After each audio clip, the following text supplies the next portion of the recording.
Donald Trump announcing just moments ago he's agreeing to a new 2-week ceasefire with Iran. That proposal, written by Pakistan, a mediator in this war, also calls for the immediate opening for the Strait of Hormuz.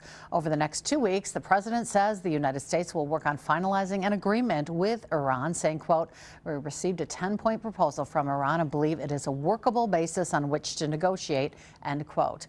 That proposal, which was released on Monday, calls for guarantees that Iran is not attacked again and the lifting of all sanctions.